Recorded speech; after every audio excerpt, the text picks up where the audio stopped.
Hey homies, it's Summer, aka Mrs. H, and this is my page, Making Home. We discuss all things pertinent to mothering, making messes, making memories, making mistakes, but most of all, making home.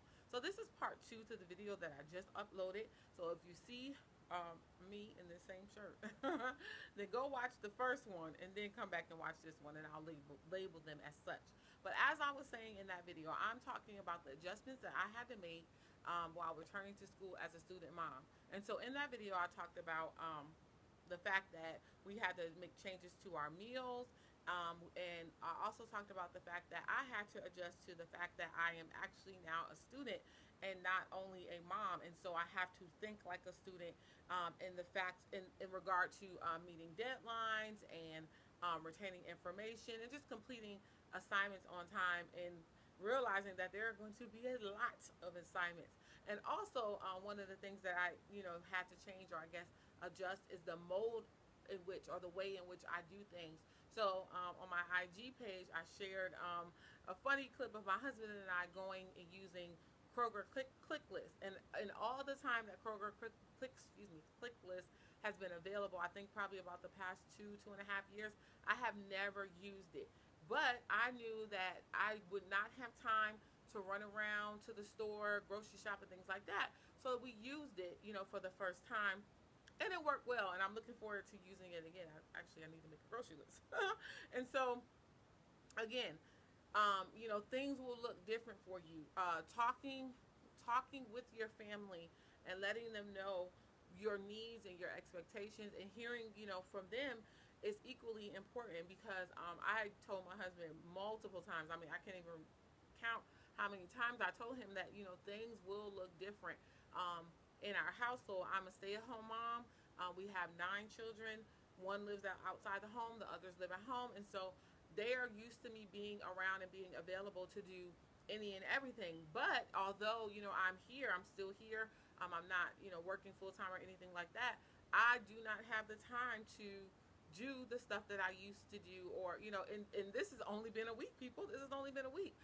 But, my son came into my room literally, and he started crying today when he saw me sitting at the computer, because in his mind, he's like, this lady is doing schoolwork again. And he was so upset, and I felt terrible, but I couldn't stop doing what I was doing. I had to ask him if he would like to play with toys in the room, and play quietly while I continue to do what I needed to do.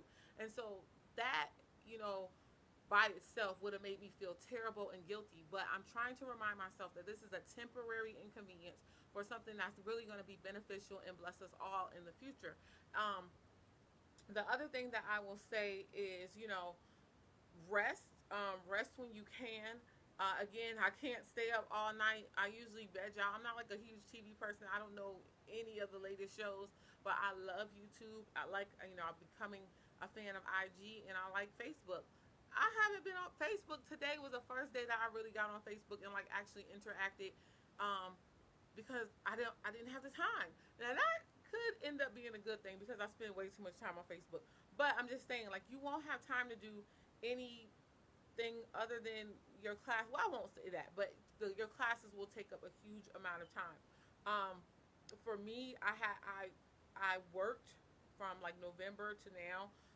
I picked up a part-time job, and I worked that 2 to 3 days a week. It would vary. I had to let that go. So now I'm only going to be working, I think once a month, once or twice a month. And at first, my husband suggested I let it go, and I was like, no, no, no, no, no, I can do it. When I tell y'all, I am so glad that I listened to him, because this week was my last week of doing I did 2 or 3 days, I can't even remember, y'all, this week. And when I tell you, I felt like somebody ran over me with a truck. And it's not even a full-time job. It's not even a lot of hours. But just from going to school and then going to do that, and then knowing that I still had to stay up and complete my assignments, I was done. So when I was thanking that man over and over again, like, thank you so much. Thank you so much for telling me this. So even your work may need to look different. Now, I haven't worked a full-time job in I don't know how long, but I've heard of people going to their employers and asking for permission to make adjustments to their schedules. So, all of this that I stated is basically to let you guys know that your life will look different as a student mom. but it's okay. As I told my children, it's temporary. And so keep rehearsing that so that you don't burn yourself out. Until the next video, I will talk to you guys later. Bye bye.